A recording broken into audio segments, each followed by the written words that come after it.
राधे राधे मेरे प्यारे भाइयों बहनों माताओं व बंधुओं, संस्कार की बातें चैनल में आपका स्वागत है।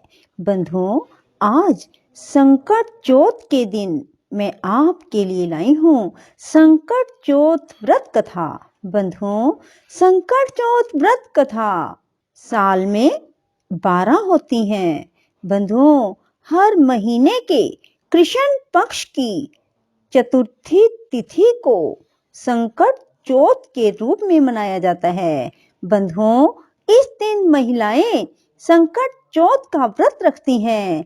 जो महिलाएं भी संकट चौथ का व्रत करती हैं, उनके यहाँ कभी भी अन्न धन की कमी नहीं रहती, कभी भी उन्हें आर्थिक परेशानियों का सामना नहीं करना पड़ता।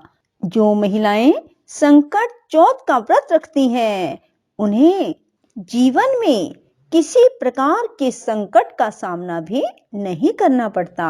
बंधुओं, आज साल की पहली संकट चौथ के दिन संकट चौथ की कथा सुनने मात्र से आपके जीवन में कभी भी आर्थिक संकट नहीं आएगा। आपको आर्थिक समस्याओं का सामना नहीं करना पड़ेगा। बंधुओं, यदि आपने हमारे चैनल को अब तक सब्सक्राइब नहीं किया तो जरूर करें और बेल आइकन दबाना ना भूलें, ताकि आपको हमारी आने वाली सभी वीडियोस की जानकारी सबसे पहले हो सके। बंधुओं, वीडियो को पूरी सुनने के बाद कमेंट बॉक्स में जय चौथ माता की, जय गणेश जी महाराज की जरूर लिखें। बोलो संकट चौथ माता की जय हो, गणेश भगवान की जय हो। एक बुढ़िया का लड़का सवेरे गाय चराने जंगल में जाता था और शाम होने पर घर पर वापस आ जाता था। सारे दिन की मेहनत के बावजूद भी वह सिर्फ 8 पैसे रोज के कमाता, जिससे माँ बेटे का गुजर बसर होता था। बुढ़िया का चौथ माता का व्रत था और बुढ़िया चौथ की कहानी सुनने का व्रत और नियम करती थी। व्रत के दिन 5 लड्डू बनाती, 2 चौथ के विनायक के और एक अपना। इस तरह नियम पालन करने से वह मोटी होती जा रही थी। आस पड़ोस की महिलाएं इस बात से जलती थी। उन्होंने बुढ़िया के लड़के को बहकाया। लड़के ने सोचा, मैं तो सारे दिन मेहनत करके सूखी रोटी खाता हूँ और मेरी माँ घर बैठे बैठे लड्डू खाकर मोटी होती जा रही है। इसी सोच के कारण वह एक दिन गाय चराने नहीं गया और छुप कर बैठ गया। उस दिन चौथ थी। बुढ़िया 2 पैसे का घी लाई, सदा की तरह 5 लड्डू बनाए और भोग लगाया। लड़का चुपके चुपके सारी रात देखता रहा। दूसरे दिन वह बुढ़िया से बोला, माँ, मैं कमाने के लिए जाऊंगा, यहाँ कमाई बहुत थोड़ी है। बुढ़िया ने बहुत समझाया पर वह नहीं माना। तो बुढ़िया ने कहा, ठीक है, जैसे तुम्हारी मर्जी, चले जाओ। पर बुढ़िया ने जाते समय कुछ अनाज के दाने और एक पानी की कलशी उसे दे दी। इनसे वह रोज कहानी सुना करती थी। जाते समय बुढ़िया ने समझाया कि ये दोनों चीजें तेरी संकट में सहायता करेंगी, सो सदा अपने पास इन्हें संभाल कर रखना। सवेरे होते ही वह निकल गया और चलते चलते राह में एक नदी आई। बरसात का मौसम था। नदी में पानी चढ़ा हुआ था। पार जाने का कोई राह नहीं था। बड़ा दुखी हुआ। बुढ़िया की बात याद करके उसने हाथ में अनाज के दाने लिए और विनती की, हे चौथ माता, मेरी माँ मेरे लिए ही तेरा व्रत करती थी, तो बहता पानी कम हो जाए और मुझे पार जाने का राह मिल जाए।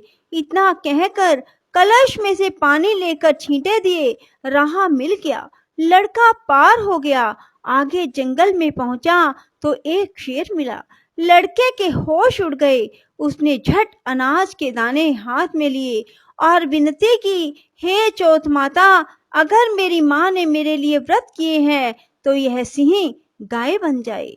पानी के छींटे देते ही शेर गाय बन गया और चरने लगा।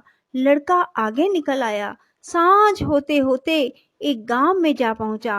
गांव में घुसते ही एक बुढ़िया का घर आया। अंदर जाकर बुढ़िया से रात बिताने के लिए जगह मांगी। बुढ़िया ने दया करके हाँ भर ली। वह ठहर गया। रात को उसने देखा बुढ़िया माल पुए बनाती जा रही है और रोती जा रही है। लड़के ने अचंभा किया। बुढ़िया ने बताया, बेटा, यहाँ का राजा छठे महीने एक पकवान पकाता है और पकने के लिए हर बार एक आदमी की बलि दी जाती है। उसका नियम यह है कि बारी बारी हर घर का एक आदमी लिया जाता है। आज मेरे 7वें लड़के की बारी है। उसको आज मालपुए खिलाऊंगी। सुबह होते ही राजा का बुलावा आ जाएगा। लड़के ने कहा, माँ चिंता मत कर, कल तेरे लड़के के बदले मैं जाऊंगा। बुढ़िया ने कहा, दूसरे के बदले कौन मरता है, मैं तुझे क्यों भेजूं? लड़के ने कहा, नहीं, मैं जाऊंगा, ला मालपुए मुझे खिला दे। बुढ़िया ने मालपुए खिला दिए। लड़का खाकर सो गया। सुबह होते ही राजा का सिपाही आया। बुढ़िया ने उसे लड़के को उठाने के लिए बर्तनों की आवाज की और बड़बड़ाना शुरू किया। लड़के की आंख खुली, बात समझ गया और जाने के लिए तैयार हो गया। जाते वक्त उसने अपनी लाठी और कंबल बुढ़िया को संभलाई। कहा, मैं आकर ले जाऊंगा। बुढ़िया ने कहा, मैं संभाल कर तो रख दूंगी, पर मैंने तो गए हुए को आज तक वापस आते नहीं देखा। पर यदि तुम विश्वास रखते हो तो ठीक है, भगवान तुम्हारी रक्षा करे। लड़का चला गया। जगह पर जाकर लड़के ने देवताओं को याद किया और अनाज के दाने निकालकर पानी की घंटी ली और चौथ विनायक को याद करके अपने चारों तरफ देखा और एक चौकी पर बैठ गया। कजावा चिनकर आग लगा दी गई।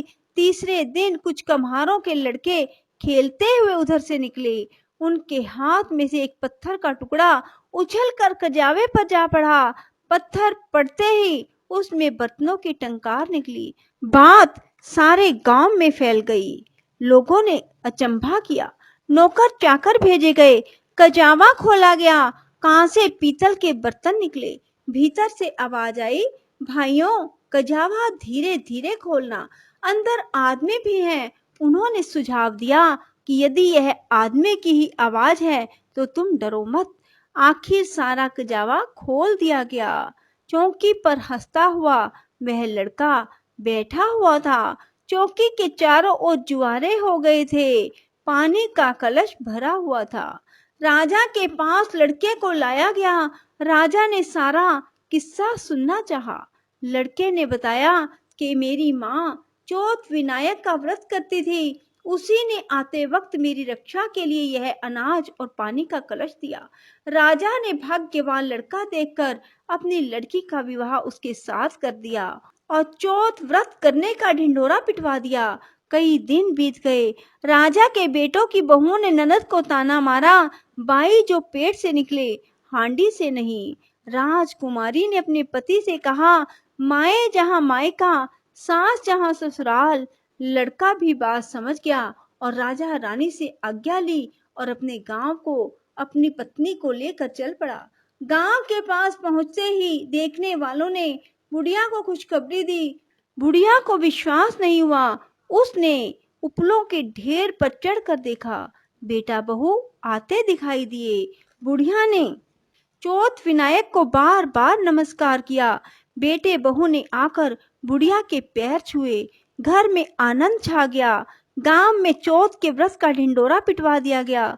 सब कोई चौथ का व्रत करे, कहानी सुने। 12 नहीं तो 4, 4 नहीं तो 2 महीने चौथ के व्रत जरूर करें।